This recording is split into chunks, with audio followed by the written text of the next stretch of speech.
કોઈ કોઈનું નથી આ દુનિયામાં. તમે આ કહેવત સાંભળીએ છીએ.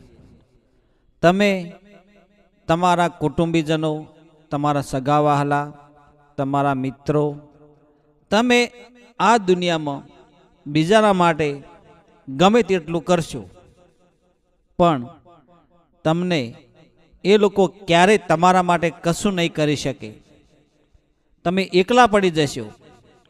સગા સંબંધી હોય, મિત્રો હોય, તમારો પરિવાર હોય, કુટુંબ હોય, કોઈ પણ હોય, જ્યારે તમે એકલા પડી જાઓ ત્યારે તમને માં મેલડીની યાદ આવે, તમારા કુળદેવીની યાદ આવે. તમે જેને માનતા હોય એ ઈષ્ટ દેવી દેવતા ભગવાન માતાજી તમને યાદ આવે. જ્યારે કોઈનું ના હોય ત્યારે ભગવાન હોય છે. તમારું કોઈ ના હોય તો આટલું જરૂર કરજો, માં મેલડીને યાદ કરીને. માં મેલડી સામે તમે એક જ દીવો પ્રગટાવીને તમારા જે કંઈ વિઘ્નો હશે, તમારામાં જે કંઈ કષ્ટો આવેલા હશે જીવનમાં, તમને જેણે દગો કર્યો હોય, વિશ્વાસઘાત કર્યો હોય, તમે બધી જગ્યાથી હારી ગયા હોય, એકલા પડી ગયા હોય, તો માં મેલડી સામે આટલું જરૂર કરજો, તો ક્યારેય તમે જીવનમાં ક્યાંય અટકશો નહીં. અને કઈ જગ્યાએ છટકવું, કઈ જગ્યાએ અટકવું અને કઈ જગ્યાએ નીકળી જવું, આ બધા વિચારો, આ બધા સદબુદ્ધિ આમાં મેલડી તમને આપશે. તમારો હિસાબ, તમારા કર્મનો હિસાબ, તમે જે કરો છો એ બીજાને જોવાની જરૂર નથી. દુનિયા તો દર્પણ છે, જેવા તમે છો એવું તમને સર્ટિફિકેટ આપી દેશે. પણ તમે જો સારું કરશો, આગળ જશો, તોય દુનિયા તમારી નિંદા કરશે. અને કશું નહીં કરો તોય દુનિયા તો તમને બોલવાની જ છે.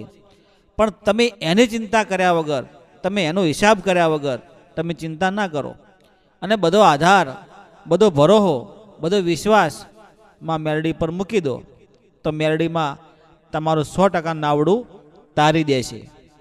આજના સમયમાં તમારું ચરિત્ર કેવું છે, તમારા કર્મો કેવા છે, તમે શું કરો છો, એ બધું તમારા આજુબાજુના લોકો જે હોય, તમારા મિત્રો હોય, તમારા સગાવાલા હોય, એ બધું જાણતા હોય છે. અને બીજું, આજના કળયુગમાં, આજના આધુનિક ટેકનોલોજી યુગમાં તમારું જે મોબાઈલ જે છે એ બધા તમારા કર્મો, તમારું ચરિત્ર, તમારું બેકગ્રાઉન્ડ કેવું છે એ જાણતો હોય છે. તો મિત્રો, જે લોકો શોર્ટકટ અપનાવતા હોય છે, રાતોરાત કરોડપતિ બનવાના જે કૌભાંડો કરતા હોય છે, કોઈનું લઈ લેવું, કોઈનું પડાવી લેવું, કોઈની છેતરપિંડી કરવી, વિશ્વાસઘાત કરવો, લઈ અને જલસા કરવા, એવા લોકો તમે જુઓ, થોડા દિવસો હવા મૂડશે, 1 મહિનો, 2 મહિના, 5 મહિના, 1 વર્ષ, 2 વર્ષ, વધુમાં વધુ 5-6 વર્ષ, 10 વર્ષ તો બહુ થઈ ગયા, આટલા વર્ષો સુધી જલસા કરશે. પછી એ લોકોનો તમે સમય જોજો, ભીખ માગતા થઈ જાય. કારણ કે બધું અનિતિનું ભેળું કર્યું હોય, કોઈનું લૂંટવી, ઝૂંટવી, વિશ્વાસઘાત કરીને, જુઠ્ઠું બોલીને, છેતરપિંડી કરીને, હવે એ બધું કમાણ કરી અને એ બરબાદ થવાના રસ્તે અવળે માર્ગે જતા હોય છે. ટેન્શન આવી જાય એટલે દારૂ પીવે, ખોટા કર્મો કરવા લાગે. હવે ટેન્શનમાં ને ટેન્શનમાં 5 લાખ લેણું થઈ ગયું હોય તો પછી એ જુગાર રમવા લાગે, શેર બજાર કરવા લાગે.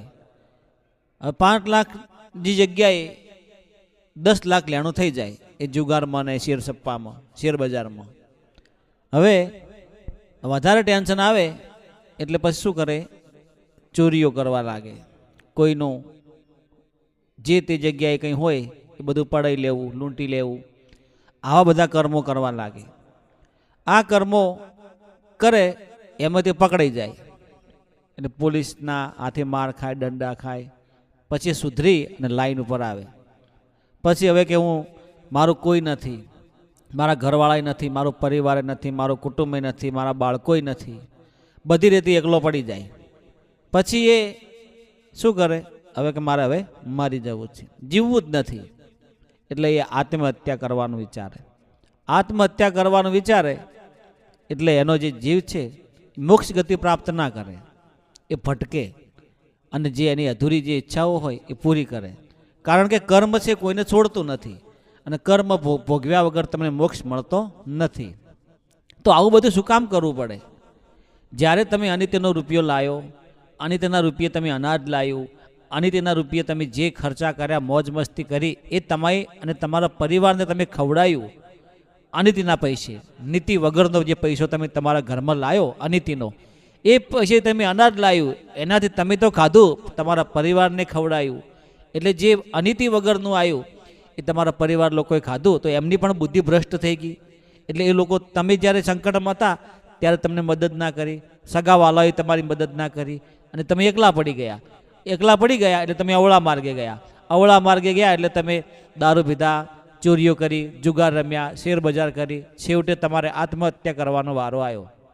પણ આ બધું ના કરવું હોય તો શું કરાય? માં મેરડીના શરણે થઈ જાઓ, તમારા કુળદેવીના શરણે થઈ જાઓ, પરમ કૃપાળુ પરમાત્માના શરણે જતા રહો, ગુરુદેવના શરણે જતા રહો અને બે હાથ ઊંચા કરી અને જે કર્યું, કરોડો લાખો ગુનાઓ કર્યા, એની તમે માફી માગી અને હવે પછી એ કર્મો ના થાય એની તમે સાચા રસ્તે જતા રહો, શરણાગત થઈ જાઓ માં મેરડીના. કે તમે જેને માનતા હોય એને, તો એ તમારું દુઃખ હરી લે અને તમે કરેલા કર્મો તો તમારે ભોગવવા જ પડે, પણ એમાં તમને રાહત મળે.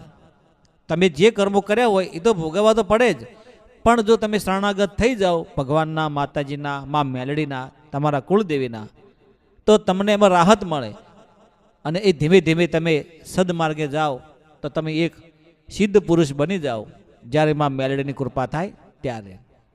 તો તમારે માં મેલડીને એક અખંડ દીવો કરો અને એમાં બની શકે એટલો તમારો ભક્તિમય ભાવ પીરસો. તમારા જે વિચારો છે માં મેલડી સામે રજૂ કરો અને માં મેલડીને પ્રાર્થના કરો કે હે માં, મારા કરેલા કર્મોને મને માફ કરજે અને આજથી પછી હું એવા કર્મો નહીં કરું. તું મને સદબુદ્ધિ આપજે, મારા જીવનને ઉજ્જવળ બનાવવા, મારા જીવનને ધન્ય બનાવવા તારી કૃપા કરજે.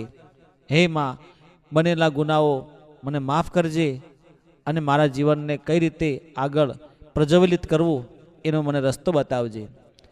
જો તમારું મન શુદ્ધ હશે, તમારો ભાવ પવિત્ર હશે અને માં મેલડીના શરણે તમે સાચા મનથી ગયા હશો, તો જે તમે અખંડ દીવો પ્રગટાવ્યો છે એવી જ રીતે માં મેલડીની કૃપા તમારા જીવનમાં ધીમે ધીમે ધીમે ધીમે ધીમે અજવાળો કરશે અને તમારા જીવનને ધન્ય બનાવી દેશે.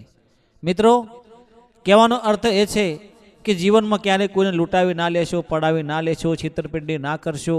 જે ભગવાન માતાજી, ગુરુદેવે, માં મેલડીમાએ તમને જે આપ્યું હોય એમાં સંતોષ રાખજો, શાંતિ રાખજો અને ધીરજ રાખજો. જો તમારામાં ધીરજ હશે, શાંતિ હશે, એકાગ્રતા હશે, તો તમે કોઈ પણ લક્ષ્યને પ્રાપ્ત કરી શકશો. ભલે આજે નહીં હોય તો કાલે, પણ માં મેલડી આપશે જરૂર. ભલે આજે અંધારી કાળી રાત હોય, પણ કાલે તો સોનાનો સૂરજ ઉગવાનો. ભલે ગમે એવો દુઃખ હોય, ગમે એવું તકલીફ હોય, વિઘન હોય, પણ એક દિવસ એ સમય જતો રહે છે. સમય ક્યારેય કોઈનો એક જેવો રહેતો નથી. પણ મિત્રો, દુઃખ હોય તો દુઃખનો સામનો કરી અને તમારા સમયને યથાર્થ મહેનત અને પરિશ્રમ કરીને સમયને પસાર કરવો પડે છે. જ્યારે જ્યારે જેણે બાજરીનો રોટલો ખાધો હોય અને ઘઉંનો રોટલો મળે તો પછી બાજરીને ભૂલી ના જવાય. એવી જ રીતે તમે તમારા કર્મો અનુસાર તમે સુખ દુઃખ તમે જાતે હોરો છો અને એ તમારે કર્મનું ફળ ભોગવવું પડતું હોય છે. તો આપણે બધા નક્કી કરીએ કે સૌનું સારું થાય, સૌનું ભલું થાય અને આપણામાં જે વિચારો સદબુદ્ધિના સકારાત્મક વિચારો આપણને માં મેલડી આપે એવા માં મેલડીના શરણોમાં જઈ અને આપણા જીવનને ધન્ય બનાવીએ. મિત્રો, તમે આ વિડીયો કયા ગામ, તાલુકા, જિલ્લા, શહેરમાંથી જુઓ છો તે કોમેન્ટમાં જરૂર જણાવજો. જય ગુરુદેવ, જય